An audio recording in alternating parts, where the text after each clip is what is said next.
Chapter 13, the Central Nervous System, Brain, Part 1. So we'll talk about brain. And brain is a part of the central nervous system as well as the spinal cord. There are the following brain regions of the adult brain that you need to know. The largest part right here is called cerebral hemispheres. There's left and right. This one is the left one. This is the frontal lobe. Or together, those hemispheres are called cerebrum. Then we have the central part of the brain called diencephalon, brain stem going down, which is made of midbrain, pons, and medulla oblongata. And finally, it turns into the spinal cord and goes outside of the cranium. And this lowest part of the brain is called cerebellum. Inside of the brain, there are spaces filled with fluid. Those spaces are called ventricles of the brain. They are connected to each other and they continue as a central canal of the spinal cord, all the way down to the spinal cord. Those ventricles are lined by ependymal cells, remember those glial cells, and they contain special cerebrospinal fluid. So you need to know their names. Two of them, left and right, are called lateral ventricles. Here they are. So there is right lateral and left lateral ventricle. Then there is a third ventricle in the center. That's how it looks on the side. Some students told me it looks like a chicken head right here. The third ventricle, and then it turns into the fourth ventricle right here. Third and fourth ventricle are connected through the cerebral aqueduct. The surface layer of the cerebrum, the top layer, is called cerebral cortex. And on the cerebral cortex you can see that it's not even. It has markings. It has bumps, it has fissures, and ridges. Those ridges, they are called sulcus, sulci, plural. Sulcus will be single. And bumps, they are called gyri, plural, or single would be gyrus. The deepest grooves are called fissures. In some books you will read that there are 5 lobes of the cerebrum, in other books 4. So your book says that there are 4 lobes, and 5 right here. I also included insula. Don't be surprised if somewhere you will read about the 5th lobe of the brain, but you need to learn 4. Frontal lobe, parietal lobe, temporal lobe, and occipital lobe. That's cerebellum. It's easy to memorize their names because they are identical to the names of the bones of the skull. Now, several surface markings that you need to know. That would be lateral sulcus, and it separates temporal lobe from frontal lobe. Next one, we have central sulcus separating frontal lobe from the parietal lobe. And 2 bumps sitting right next to the central sulcus are called precentral gyrus. It's on the frontal lobe, and postcentral gyrus. You need to know them too.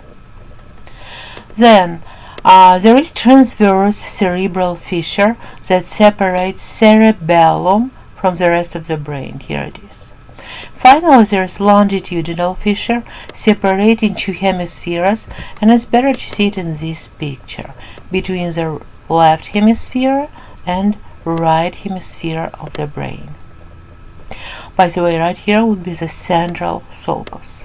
Central sulcus separating frontal and parietal lobes. Cerebral cortex is just a thin layer of gray matter on the top of the cerebrum. Here it is. But it has a lot of brain cells, and it makes approximately 40% of the mass of the brain. That is a side of your conscious mind, your awareness, sensory perception, voluntary motor initiation, communication, memory storage, understanding. What is awareness? Well, you know who you are, where you are, what you're doing there. What is sensory perception? When you see something or you hear something, you understand usually what it is if you know those sounds. Voluntary motor initiation. When you want to do something, you want to get up and start walking, your brain sends signals to proper muscles of your body and legs and arms. You can communicate, your brain can store memory, and you can understand things. Each hemisphere of the brain connects to contralateral side of the body. What does that mean? That the right side of the brain controls left side of the body and the other way. So there is also lateralization of cortical function in the hemispheres. So some of our cortical functions are mostly done by the left hemisphere and some by the right. We'll talk about that. Functional areas of the cerebral cortex. There are three types of functional areas. It means some areas of the cortex are motor areas, some are sensory, and some are association areas. What motor areas are doing? They control voluntary movement. They are those brain cells that send signals to the muscles of your hand when you need to grab a cup from the table, for example. Then we have sensory areas. Those are neurons that receive signals from your skin when you touch water and you feel that the temperature is hot or cold. And finally, neurons that put all that information between motor and sensory areas together and make a decision. Those are association areas. They integrate diverse information. And conscious behavior of ours involves the entire cortex, all of those areas.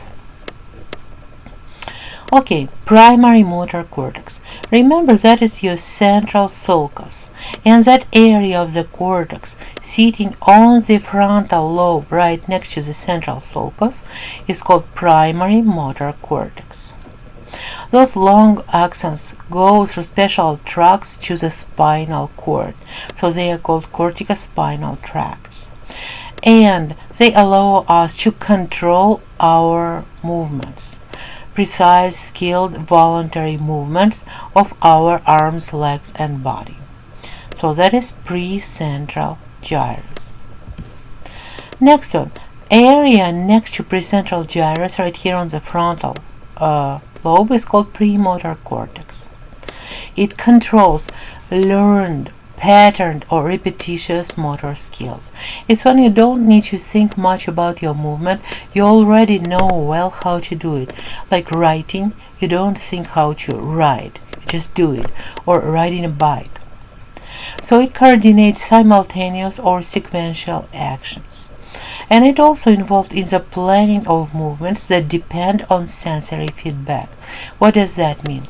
You are sitting on the sofa and there is a TV remote laying on the coffee table and you want to take it. So your eyes, you're looking at it, that remote, and your brain decides you're close enough, so all you need to do is just to bend a little bit, stretch your arm and take it. Or sometimes maybe you need to stand up, walk and take it. So that's the planning that is going on in premotor cortex.